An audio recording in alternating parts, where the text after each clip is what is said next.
신유년 신묘월 임술일 기읒이 여성 사주.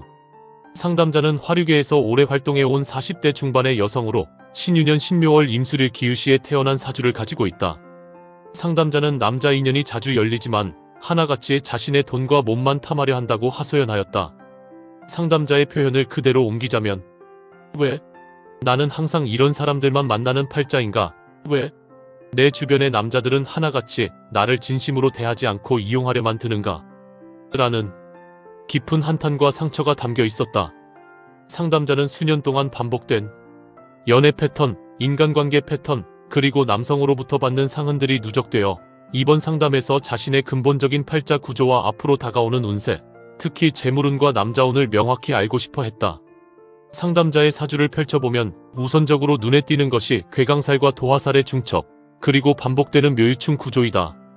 이 구조는 화류계 종사자에게 매우 강하게 나타나는 패턴 중 하나이기도 하지만 동시에 삶 전체에 강한 파동을 만들어내는 위험한 기운이기도 하다. 상담자의 사주는 신약도 아니고 신강도 아닌 중간 정도의 체격을 가진 사주이지만 전체적인 기운의 편중과 충, 살의 작용이 각기 다른 방향에서 동시에 압박을 가하고 있어 삶이 늘 소란스럽고 관계의 파고가 크게 나타날 수밖에 없는 구조였다. 일지 임술은 백호살과 괴강살이 함께 작동하는 자리이므로 상담자의 삶에는 항상 기세 강한 남자, 상처를 주는 남자, 혹은 자신의 에너지를 빨아들이는 인연이 다가오기 쉽다. 여기에 월주 신묘가 더해지면 도화살의 과다작용이 발생한다. 묘목은 화류 예능 서비스직 인연을 강하게 끌어당기는 기운을 지니고 있는데 상담자의 사주에는 이 묘목 도화가 매우 강하고 반복적으로 충을 맞고 있어 도화가 길하게 쓰이는 도화가 아니라 상대에게 빨리고 소비되는 도화로 작동하기 쉬운 구조가 된다.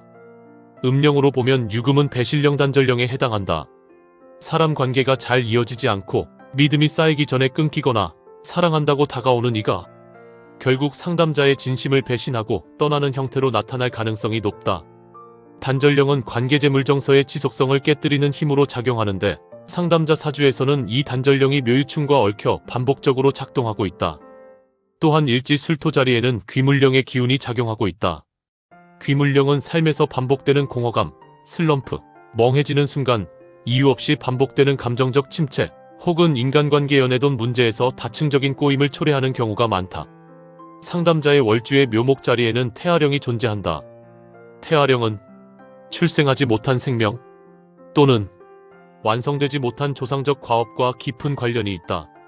이 태아령과 일지의 귀물령이 서로 묘술합으로 얽혀있는 구조는 조상령이 이 사주에 상당히 깊게 스며 있다는 것을 의미한다. 조상궁과 부모궁인 연월에서 인수성이 발달한 사주는 일간에게 영향을 주는 조상적 힘이 강하다.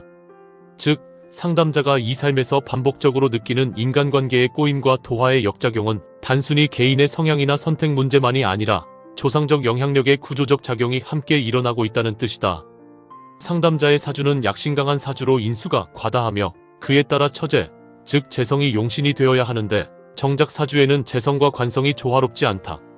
재성은 거의 없다시피 하고 대신 정관편관이 혼재되어 있다. 임술일주 자체가 편관의 에너지를 강하게 품고 있고 시주는 기유로 정관을 품고 있다.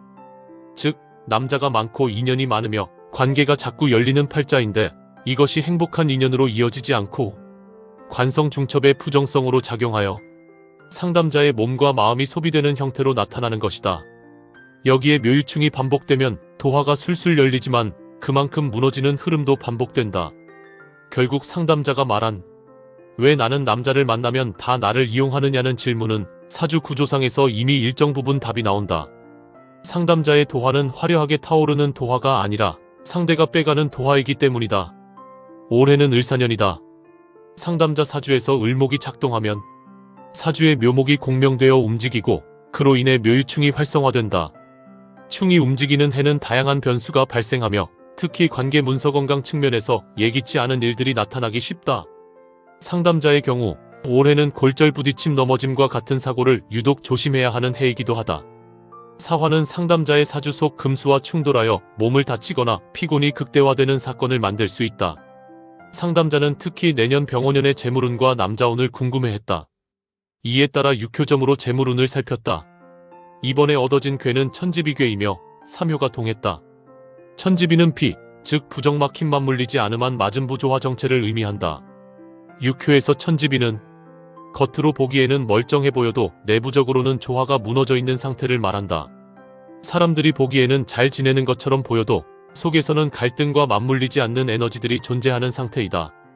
천지비의 구조를 상담자에게 비추어 보면 상담자가 남자를 자주 만나고 인연이 곧잘 들어오지만 그 남자들이 상담자와 진정으로 맞지 않고 결국 상담자를 소비하기 위한 목적을 가진 사람들이 반복적으로 나타난다는 의미가 된다.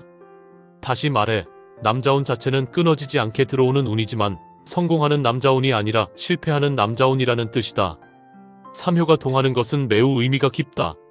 3효는 가정관계 현실생활근간을 뜻하는 자리이다. 이 자리가 동하면 삶의 실제 구조의 변화가 일어나며 인간관계나 경제적 변동이 직접적으로 일어난다. 3효동은 흐름이 바뀌는 지점을 의미한다. 그런데 이 3효의 변화는 비괴의 부정성을 뚫고 일어나는 변화이므로 형태는 변화처럼 보이나 그 내용은 쉽지 않다. 즉, 재물운은 들어오지만 형제효가 세효에 임하였으므로 그 재물이 지켜지지 않는다. 들어오면 빠지고 벌면 쓰고 벌면 잃는다.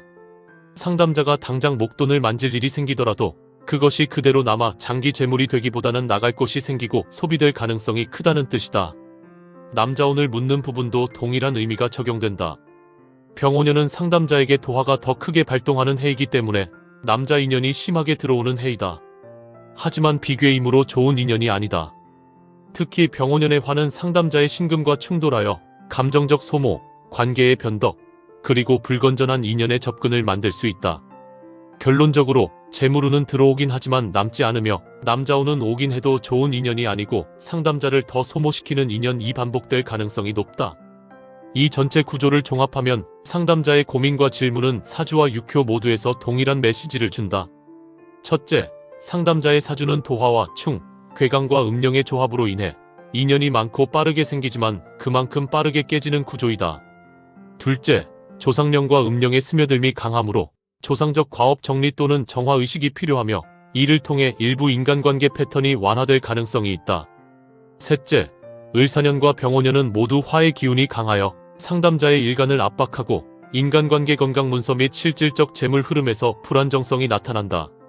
넷째, 천지비괴 3효동은 보여지는 변화는 있으나 실질은 막힘이 존재한다는 의미를 강조한다. 이 사주는 인연이 많지만 진짜 인연이 없고 돈은 들어오지만 남지 않으며 삶은 화려하지만 마음은 늘 공허한 구조 속에 서 있다. 이 구조를 해결하기 위해서는 단순히 좋은 남자를 기다리는 것이나 운세가 좋아지기만을 기다리는 것이 아니라 조상적 흐름의 정리, 도화의 방향 전환, 음령의 단절, 그리고 삶의 기운 전환을 함께 해나가야 한다. 가슴속을 넘치게 하는 사랑은 돈 속에 있지 않다. 불임사